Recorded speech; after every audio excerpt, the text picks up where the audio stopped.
Snowfall blanketed the Colorado mountains in silence, broken only by the crackle of an old radio receiver. Dr. Adrian Cole sat hunched over his cluttered workbench, surrounded by relics of a career he'd buried beneath guilt and regret. Outside, the blizzard howled like a living thing, wind clawing at the cabin's wooden frame. Adrian adjusted a dial, more out of habit than hope, when the static fractured into something impossible. 3 rhythmic pulses, then silence. Then again, precise, repeating. His eyes narrowed. He leaned in, heart beginning to race. No known frequency in the area matched it. He scribbled the pattern onto a torn napkin, disbelief gnawing at logic. The signal wasn't natural, and it definitely wasn't random. A loud thump startled him, coming from the back porch. He froze, every instinct telling him to ignore it. He wasn't the kind of man who checked strange noises during storms anymore, but something about the signal, and now this sound, urged him forward. Grabbing his coat and flashlight, he stepped into the snowstorm. The wind hit him like a freight train, nearly knocking him backward. He braced himself and circled to the back. The beam of light cut through the blizzard just enough to reveal an outline crumpled near the snow-covered generator. Woman, or something that appeared to be one. Her skin shimmered with faint patterns beneath a layer of frost, and her hair clung to her face in tangled silver strands. Barefoot, dressed in some sort of torn bodysuit that didn't belong to any known material, she lay motionless. Adrian rushed forward, slipping in the snow, and knelt beside her. Her skin was warm, too warm, and glowing. He didn't hesitate. Lifting her carefully, he was struck by how weightless she felt despite her height. Her body radiated a low heat that pulsed faintly against his chest. As he carried her inside, the signal on the radio continued, looping endlessly. Back in the cabin, he laid her gently on the cot beside the heater. Her eyes fluttered open. Silver, not white, not gray, but something else entirely. They seemed to ripple like liquid metal. "Can you understand me?" he asked. She blinked slowly. Her lips parted, voice cracked and musical all at once. "Help! Please!" The sound wasn't just spoken. It reverberated through the room, like it touched something inside him. "You're safe now," he muttered, reaching for a blanket. "I'm Adrian Cole." Her gaze drifted to the humming radio. She made a small, pained sound and turned away, burying her face against her arm. The patterns under her skin began to shift, glowing threads dancing like circuitry, pulsing faster the closer he got. He examined the bodysuit. No zippers, no seams, and yet it was reacting to the heat from the stove. He reached toward her wrist, intending to check for a pulse, but the second his fingers brushed her skin, the radio whined and shorted out. "What the hell?" She flinched. "They heard." His breath caught. Who heard? But she had already slipped back into unconsciousness. Adrian sat in stunned silence, watching the snow batter the windows. Outside, the storm raged like a curtain between worlds. Inside, a glowing woman from nowhere clung to life on his cot, and an alien signal pulsed silently inside his mind. Something had found its way to his door, and it wasn't leaving quietly. Because storm raged well into the next morning, wind howling through the pine-covered slopes like wolves mourning something ancient. Inside the cabin, the generator coughed, then caught rhythm again. Adrian sat at the edge of the cot, eyes fixed on the woman. No, not quite a woman. Resting beneath layers of blankets and his last dry towel. She hadn't moved in hours. But the glow beneath her skin was steady now, brighter than last night. Each pulse from the intricate lines beneath her flesh seemed to follow a silent rhythm, like the heartbeat of something not entirely bound to earth. Adrian held his breath as her fingers twitched, then curled gently. She stirred. Her eyes opened slowly, revealing that strange silver sheen once more. No fear in them, just calm calculation. "Where am I?" she asked, her voice smoother now, less strained. "My cabin. Colorado." "Earth," Adrian said cautiously. "You collapsed in the snow. I brought you inside."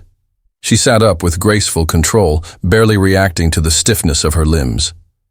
Her bodysuit had repaired itself overnight, he noticed. Torn sections, now whole, fabric humming faintly with light. "You intercepted my signal," she said, as if stating the obvious. "I heard something," he replied. "3 pulses." Repeating. "It started just before I found you." She glanced toward the radio on his desk, which still sat in silence.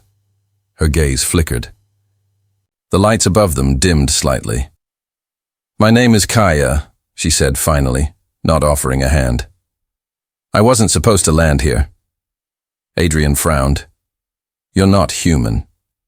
She tilted her head. "Neither are you, not entirely. Not anymore." The word struck a nerve. He stood, turning away. "You need medical help. I don't have much here, just emergency supplies." "Medical practices based on biochemistry won't work on me," Kaya said. "My systems respond to frequency, resonance, harmonic correction. Not medicine." Adrian turned back. "You're saying your biology heals through sound?" "Through energy," she corrected. "Vibration, pattern alignment. That's why your signal brought me here. You're attuned." "I didn't send anything," he said, pacing now. "The equipment's old. I just monitor background space noise."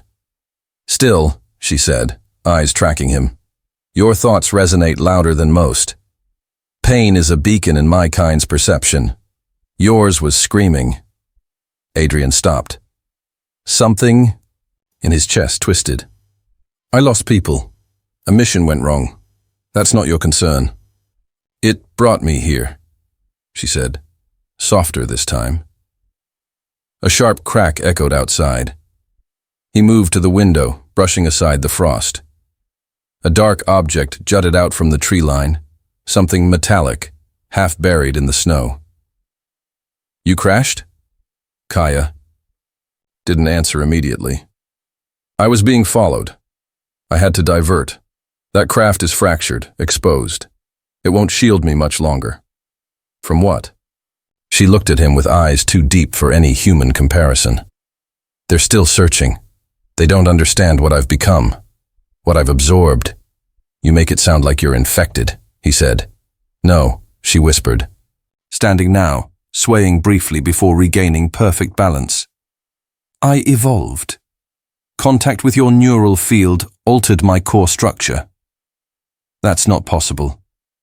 "Not by your standards," she agreed, "but possibility bends with the right." "Resonance." Adrian took a step back. "You're saying I changed you just by being near you. You did more than that." She touched his workbench, and every metal object on it vibrated softly. "You're not like the others. You carry frequencies. Even you don't understand. Stop talking in riddles." She met his gaze fully, intensity behind her shimmering skin. "We're bonded, Adrian, not by choice, by energy. You need to understand that before they arrive." As if on cue, the radio crackled. Not static, movement. A new signal. Kaya turned toward the sound. "They've found me." Adrian stared at her, unease turning into something heavier. "Then what happens now?" Kaya placed her palm flat on the wall. The wooden planks beneath her hand pulsed with light. "Now," she said quietly, "you decide whether to run or resonate." The storm had passed, but the tension in the air remained, as if the mountains themselves held their breath. Adrian stood in the doorway of the cabin, staring toward the glinting fragment of Kaya's ship buried in snow. Sunrise painted the world gold, yet the light felt colder than usual, distant. Inside, Kaya traced the cabin walls with slow, deliberate movements. Her touch sent delicate pulses through the wood, tiny bursts of luminescence that faded seconds after her fingers moved on. Adrian watched her silently, still trying to wrap his mind around everything she'd told him. She wasn't just alien. She was changing. And somehow, that change involved him. "You never explained what you meant," he said, finally breaking the silence. "About resonance, about me changing you." Kaya turned, her silver eyes reflective. "Your emotional frequency harmonized with mine. It shouldn't have. Our kinds aren't designed for alignment, but something in you matched. That doesn't explain why I'm involved at all," he muttered, rubbing the back of his neck. "You were a carrier of grief," she replied. "Loss sharpens the soul's waveform. Pain is a powerful transmitter." She stepped closer, the glow beneath her skin softening. "My people sense energy before language. I found your signal through your sorrow." Adrian frowned. "You're saying my pain called you?" She nodded. "And when I reached you, something unexpected happened. My systems began adapting. Your biology accelerated that transformation. You make it sound like we're connected." He folded his arms, unsure whether to be angry or terrified. "We are," Kaya said simply. "Look." She reached out and gently placed her fingers on his wrist. A low hum rose between them, not mechanical but instinctual, like the earth itself responding to their contact. The air shimmered faintly, and Adrian's breath caught. His pulse didn't just race, it synchronized with the soft flicker of her light. "What is this?" "Our patterns merging," she answered, voice barely above a whisper. "This is how my kind bond. Not romantically, not chemically, through harmonic imprinting." "You bonded with me without asking," he said, trying to step back, but her hand remained, and the sensation deepened, resonant and undeniable. "I didn't choose it," Kaya said, her expression momentarily pained. "It happened the moment you carried me from the snow, the moment your energy met mine." Adrian stepped away at last, heart thundering.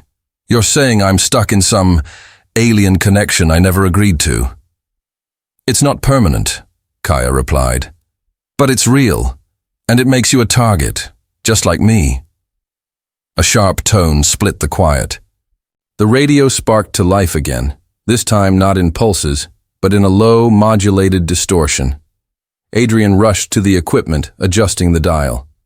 The interference wasn't atmospheric, it was tracking them.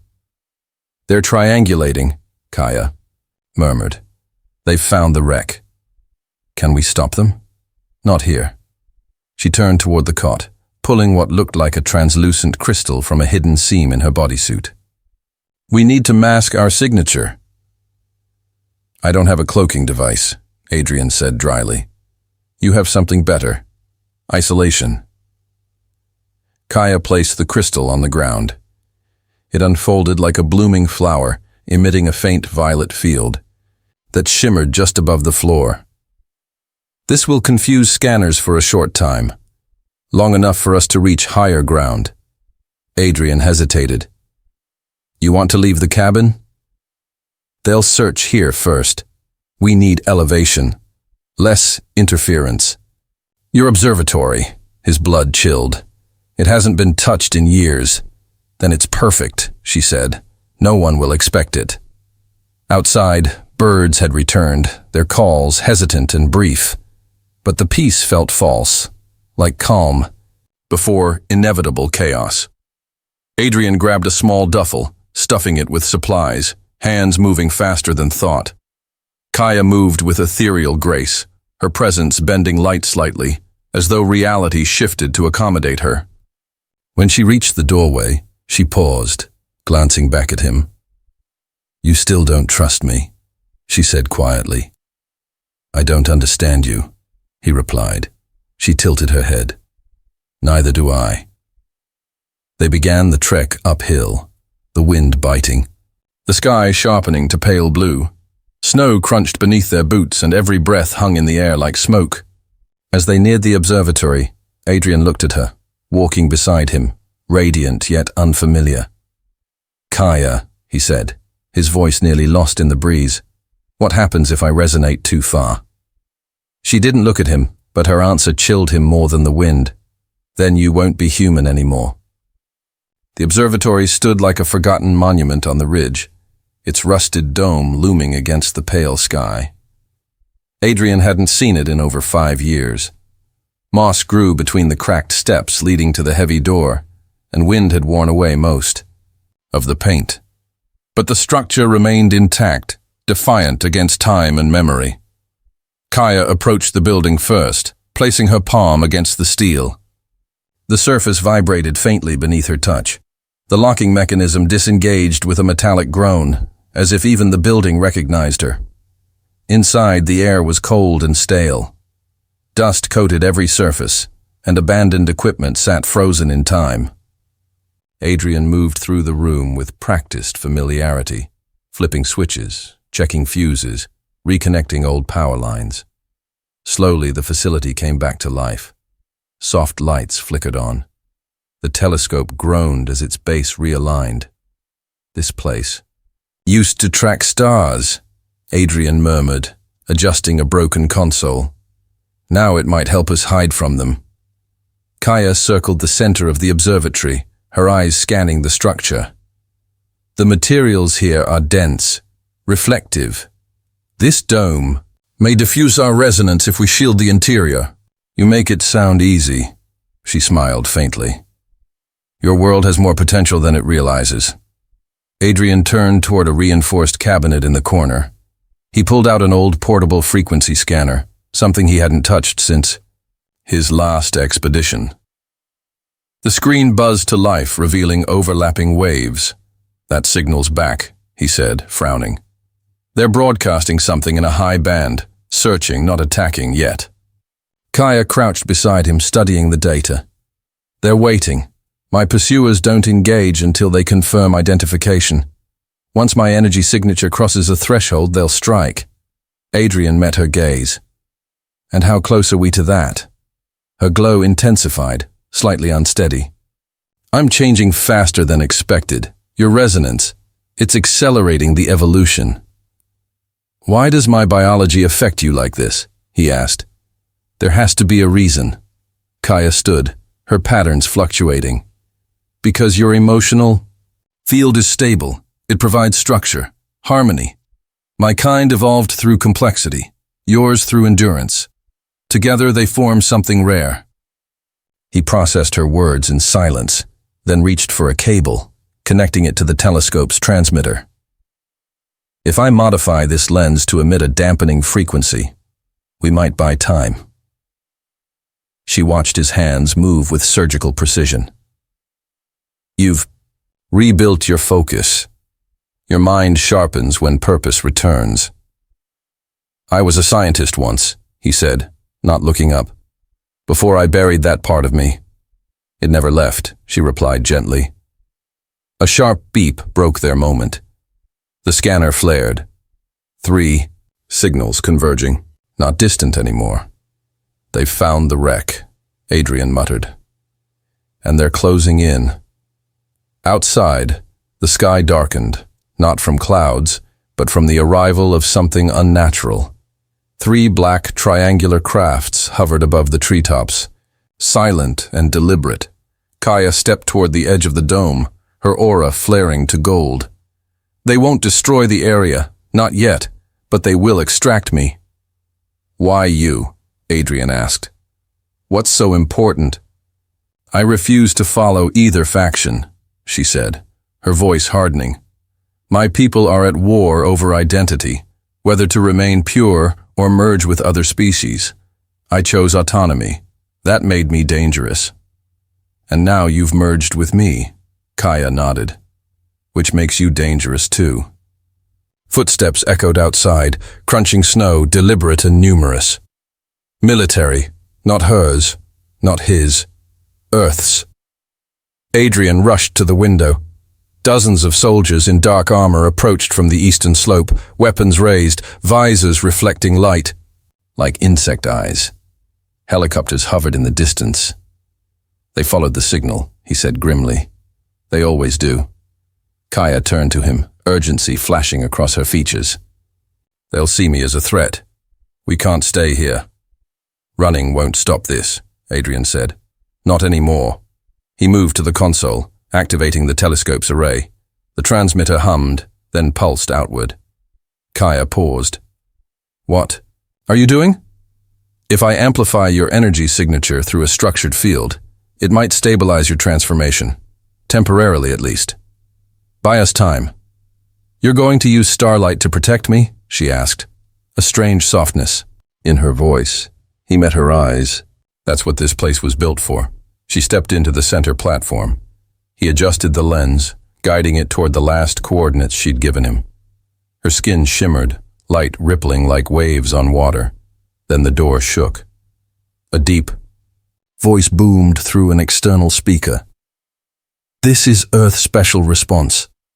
Exit the building unarmed. Surrender immediately. Kaya looked at Adrian. If they breach the dome while I'm transforming... They won't, he said, pulling a lever. The chamber filled with harmonic resonance, soft at first, then rising into a crystalline pitch. Kaya's body absorbed the frequency, her patterns sinking, glowing brighter than ever. She gasped, then steadied. I can feel it. Everything. The stars. Your presence. The child. Adrian's blood ran cold. The what? Kaya opened her eyes. Your DNA didn't just stabilize me. It initiated creation. You're pregnant? She nodded. With something neither world has ever seen. The door gave way. Adrian grabbed Kaya's hand as the chamber flared. Then we protect it together. Floodlights tore through the observatory's shattered doorway, cutting across broken beams and swirling dust. Soldiers stormed in, weapons aimed and voices sharp, echoing orders into the charged air. Adrian shielded his eyes, still gripping Kaya's hand as the telescope's resonance chamber dimmed to a steady hum. She stood calmly, her glow subdued but unwavering, as though her presence challenged every rifle trained on her. Her body still shimmered with faint patterns, but the overwhelming brilliance from moments ago had quieted, condensed into something more controlled. Her transformation had stabilized, for now. Step away from the subject, barked a soldier. Near the front, visor gleaming. Both of you, on your knees! Adrian didn't move. She's not a threat. The commander entered behind the squad, a tall woman in a dark uniform, her insignia marking her as someone used to command. Her gaze flicked to the residual energy across the floor, then to Kaya. That remains to be seen, she said. We detected unauthorized emissions. We tracked a breach. You gave us no choice. You came armed before asking a single question, Kaya replied, her voice calm, almost melodic. Typical of fearful minds.